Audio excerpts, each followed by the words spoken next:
नमस्कार मित्रों, मैं पंडित ज्ञानेंद्र त्रिपाठी शिव शक्ति ज्योतिष परामर्श केंद्र के इस कार्यक्रम में आप सभी का हार्दिक स्वागत करता हूं। मित्रों, प्रतिदिन की भांति उपस्थित हूं।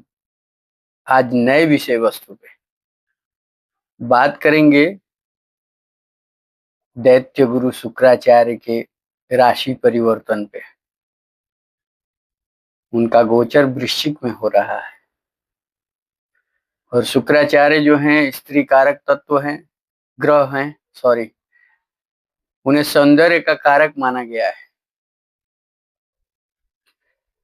ये 26 नवंबर 2025 को सुबह 11:30 बजे परिवर्तन कर रहे हैं। चले जाएंगे तुला से वृश्चिक राशि में, गोचर करेंगे। इनका जो गोचर है वो 12 राशियों पे क्या प्रभाव देगा, इस पे चर्चा करेंगे। आज केवल चर्चा करेंगे मेष राशि से लेके और कर्क राशि तक, क्योंकि लंबा एपिसोड हो जाता है। इसके चलते 3 भाग में मैं बनाऊंगा, सिंह से वृश्चिक तक और फिर धनु से मीन तक और इधर मेष से और कर्क तक। तो आइए, बहुत कुछ कहने की आवश्यकता नहीं है, ये जान लेते हैं कि किन राशियों को क्या क्या प्रभाव देंगे, कैसा फल प्राप्त कराएंगे। तो मेष राशि के दूसरे और 7वें भाव के कारक होके 8वें भाव में इनका गोचर हो रहा है। शुक्र वृश्चिक राशि में गोचर करने पर आपको कर्ज, पैतृक संपत्ति से लाभ, आपकी प्रगति में देरी का सामना करना पड़ सकता है। कैरियर से संबंधित बात की जाए तो कार्य क्षेत्र में अड़चनें देखने पड़ सकती हैं। अचानक से अनजान जगह स्थान परिवर्तन हो जाएगा, जहां कभी आप सोचे भी नहीं होंगे। व्यापार की स्थिति की बात कर लेंगे। व्यापारिक स्थिति की बात करेंगे। व्यापार के क्षेत्र में तो आपको बाधाएं परेशान करेंगी। बेवजह आपको लाभ से वंचित होना पड़ेगा। असंतुष्टि व्याप्त रहेगी। मानसिक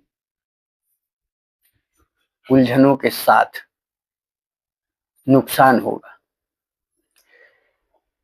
आर्थिक जीवन में आपके ही गलतियों के कारण आर्थिक नुकसान उठाना पड़ेगा, जिससे आर्थिक समस्या बढ़ जाएगी।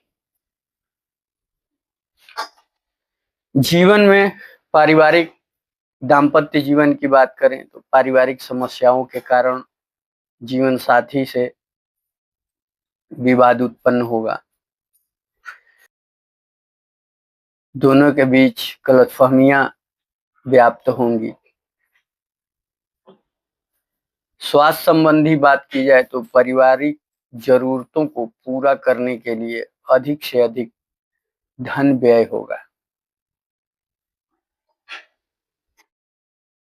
आंखों की समस्या, जोड़ों के दर्द की समस्या, दांत की समस्या आपको देखने को मिलेगा। उपाय की बात करें मित्रों तो प्रतिदिन 41 दिनों तक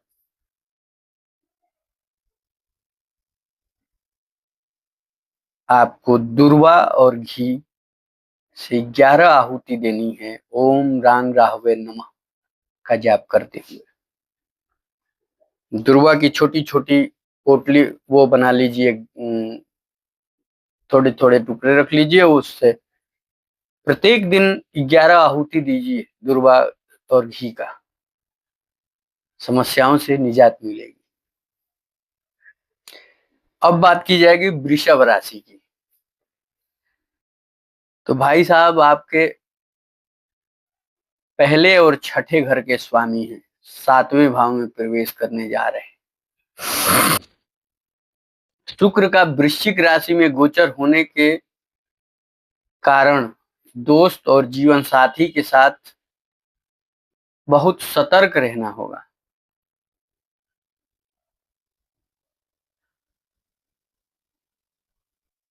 आर्थिक दृष्टिकोण से स्वास्थ्य संबंधी समस्याओं का सामना करना पड़ेगा, जिसमें धन अपव्यय होगा। कर्ज भी लेना पड़ सकता है।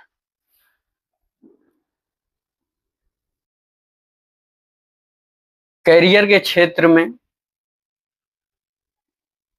बिना प्लान किए किसी कार्य को करने की आवश्यकता नहीं है, क्योंकि इस समय आपके ऊपर कार्य का दबाव होगा, बोझ होगा, तनाव होगा, बहुत प्रेशराइज होंगे। लग्नेश हैं परंतु षष्ठेश भी हैं, कर्ज बढ़ा देंगे, शत्रु बढ़ा देंगे। बात करेंगे व्यापारिक स्थिति की, तो व्यवसाय के क्षेत्र में चुनौतियों का सामना करना पड़ेगा।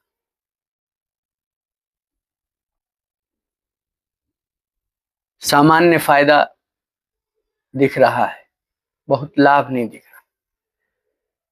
आर्थिक पक्ष को देख लें तो खर्च को लेके प्लान करना पड़ेगा, योजनाएं तैयार करनी पड़ेगी। अपव्यय होगा, धन संबंधी कोई बड़ी समस्या सामने खड़ी होगी। व्यक्तिगत जीवन की बात कर लें तो जीवन साथी या जो पार्टनर, जो सहयोगी हैं, उनसे सहयोग की कम उम्मीद रखें, जिसकी वजह से दोनों के बीच तालमेल न खराब हो। संतुष्टि रहेगी तो तालमेल नहीं खराब होंगे। स्वास्थ्य संबंधी समस्या की बात कर लें मित्रों तो डिप्रेशन, अपच, गैस, आंखों में दर्द, प्रतिरोधक क्षमता की कमी, ये देखने को मिलेगी। उपाय की बात करें तो भगवान महादेव को, भगवान शिव को प्रतिदिन दही से स्नान कराएं, उनको दही अर्पित करिए 41 दिनों तक निजात पाना है। तो अब बात करेंगे मित्रों मिथुन राशि की। तो आपके पंचम और 12वें के स्वामी होके आपके छठे भाव में प्रवेश कर रहे हैं। त्रिक भाव का स्वामी त्रिक भाव में विपरीत कंडीशन में भी लाभ प्राप्त होगा। छठे और 12वें दोनों के कारक, पंचम और 12वें दोनों के कारक होके आपके छठे भाव में विराजमान हो रहे हैं। तो इसको विपरीत राजयोग नहीं कहेंगे, परंतु विशेष कंडीशनों में लाभ भी प्राप्त कराएंगे। लोन नहीं हो रहा था तो लोन होने लगेगा। बात कर लेंगे मित्रों गोचर के दौरान धन हानि होने की आशंका है, खर्च में बढ़ोतरी होगी, कर्ज बढ़ जाएगा, शत्रु छवि खराब करने का प्रयास करेगा, उससे निजात नहीं मिलेगी, बदनामी होगी, बदनामी में फंस सकते हैं, इसका ध्यान रखिएगा। कैरियर से संबंधित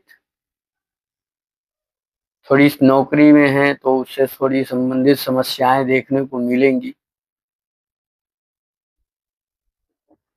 उच्च अधिकारियों का दबाव बहुत रहेगा,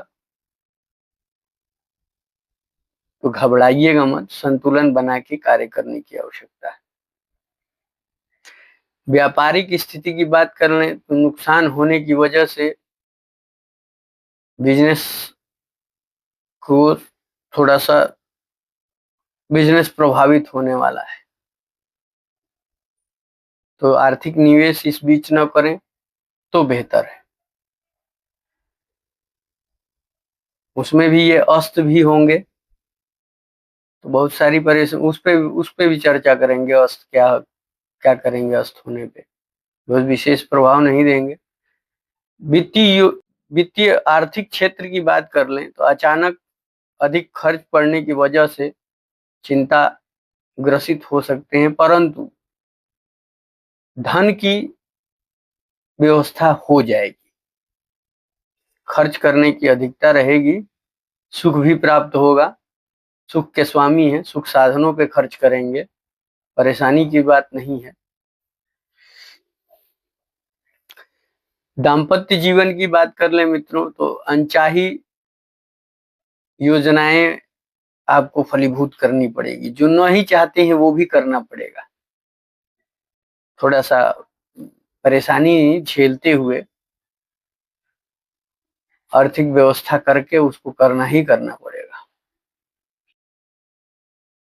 स्वास्थ्य संबंधी समस्याएं आएंगी, कमर दर्द, हाँ ब्लड की कमी हो सकती है, गुप्तांगों की समस्या बढ़ेगी, गुप्तांगों की समस्या बढ़ सकती है, सावधानी रखें। यूरिन की या लीवर से संबंधित ब्लड की कमी वगैरह की समस्या आएगी। उपाय की बात करें मित्रों, सबसे शानदार उपाय है विष्णु सहस्त्र नाम का पाठ करें। बहुत उत्तम होगा, लाभ प्राप्त होगा, नारायण के शरण में चले जाएंगे। अब बात करेंगे कर्क राशि। 11वें और चौथे भाव के कारक होके आपके पंचम भाव में जा रहे हैं।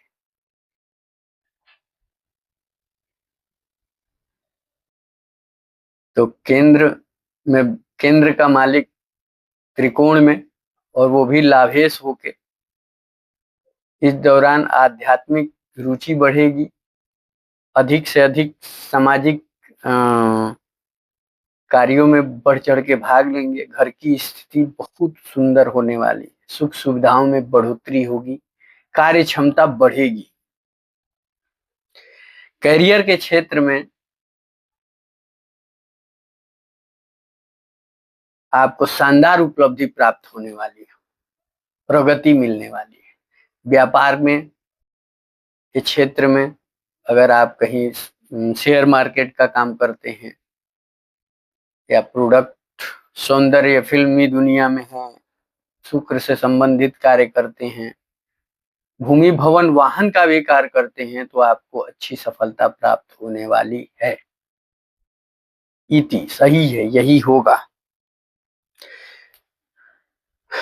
आर्थिक पक्ष की बात कर लें मित्रों तो पैसा कमाने में आप सक्षम रहेंगे, छोटे से प्रयास में अच्छी सफलता हासिल होगी। धन संचित करने में सफल होंगे। निजी जीवन में जीवन साथी का पूर्ण सहयोग होगा। अगर दो लोगों के बीच तलाक की स्थिति थी तो इस बीच सुधर जाएगी। बहुत ही सुंदर स्थिति होने वाली है, बहुत खूबसूरत। स्वास्थ्य के मामले में सेहत अच्छी रहेगी, रोग प्रतिरोधक क्षमता में बढ़ोतरी होगी। उपचार की बात करें मित्रों तो प्रतिदिन एक माला जाप करिए, ओम सोम सुमाय नमः। इस मंत्र का एक माला जाप करिए दिन को सुगम और कल्याणकारी बनाने के लिए। ये फर्स्ट क्लास रूटीन रहेगा। तो मित्रों मेरा निवेदन है, मेरे चैनल को सब्सक्राइब करिए, लाइक करिए, शेयर करिए, घंटी के बटन को दबाइए, और मुझसे संपर्क करने के लिए, विशेष जानकारी के लिए, कुंडली निर्माण, कुंडली विश्लेषण, कुंडली ग्रह दोष निवारण, वास्तु दोष निवारण एवं समस्त पूजा अनुष्ठान हेतु आप हमसे संपर्क कर सकते हैं। मेरे कार्यालय का नंबर दिया हुआ है। तो आप लोगों का दिन शुभ हो, मंगलमय हो। अगले एपिसोड में फिर मिलेंगे। हर हर महादेव, शिव शंभो।